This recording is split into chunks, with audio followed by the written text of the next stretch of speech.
De Romain Grosjean à Mick Schumacher, les meilleures et les pires embauches de Günther Steiner, classées.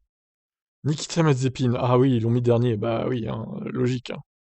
Nikita Mazepin a semblé dépasser en F1 dès la toute première course, faisant plusieurs têtes à queue embarrassants lors de ses débuts, à Bahreïn. La tendance s'est poursuivie tout au long de l'année 2021 avec sa saison semée d'erreurs, combinée à un manque de rythme total. Il devait toujours piloter pour l'équipe en 2022, mais après l'invasion de l'Ukraine par la Russie a été bannie de la Formule 1, et lui aussi du coup.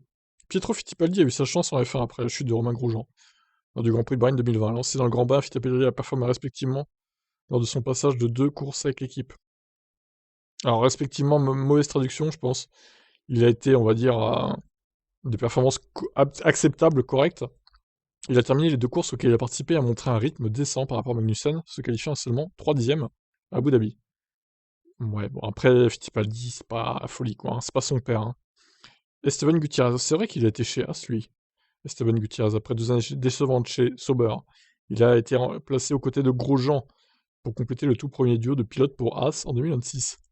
Il était soutenu par la société Telmex qui appartient à Carlos Slim, et il n'était donc pas surprenant de le voir avoir une autre chance en F1 grâce à son sponsor. Il n'a pas réussi à capitaliser sur sa troisième opportunité en F1, échouant une fois à enregistrer un seul top 10 avec l'équipe. Grosjean a maximisé les performances de Haas en début de saison, marquant 28 des 29 points de l'équipe lors des 9 premières courses. Mick Schumacher, P4.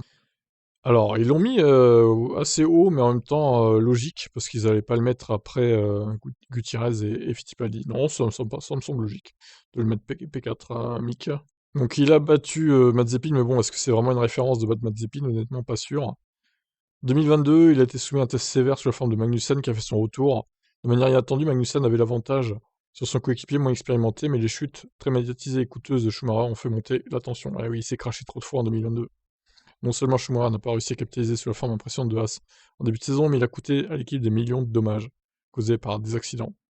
Romain Grosjean, P3. Ils l'ont mis que troisième, Romain Grosjean. Ses sommets, comme tout au long de sa carrière, étaient puissants, mais ses bas entraînaient souvent des incidents majeurs, conduisant Steiner à frapper tout le monde dans le stand, péter des plombs. Grosjean a failli perdre son siège en 2018, mais a renversé la situation avec une solide seconde moitié de saison. Mais 2 mauvaises années individuellement et pour l'équipe ont signifié qu'ils ont été contraints à un changement pour 2021. Le Français était un pilote du genre à son jour, incroyablement rapide, mais ces jours-là n'étaient pas assez fréquents. Et c'est ça, trop irrégulier quoi. Magnussen, ils l'ont mis deuxième, d'accord. C'est le pilote le plus ancien de Haas, le Danois était sur le point d'entamer sa 7ème saison avec l'équipe en 2024. Il a choisi de rejoindre Haas en 2017, après seulement un an chez Renault, invoquant le besoin de sécurité et un accord à plus long terme. L'année 2017, il a été assez faible, puisque Grosjean avait le dessus, mais ça n'a pas duré, à mesure qu'il prenait l'ascendant. Nico Hülkenberg, bah oui c'est vrai, il fallait le placer aussi lui.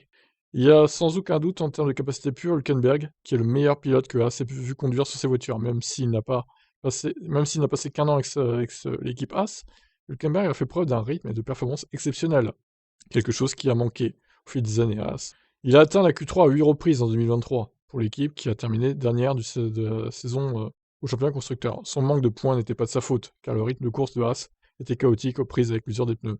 Si Haas peut lui donner une voiture, il ne fait aucun doute que Hülkenberg jouera les points. Bah ouais. Ouais, je suis plutôt ok avec le classement, honnêtement. Yes, ça me paraît cohérent. Est-ce que vous auriez changé quelque chose au classement, vous?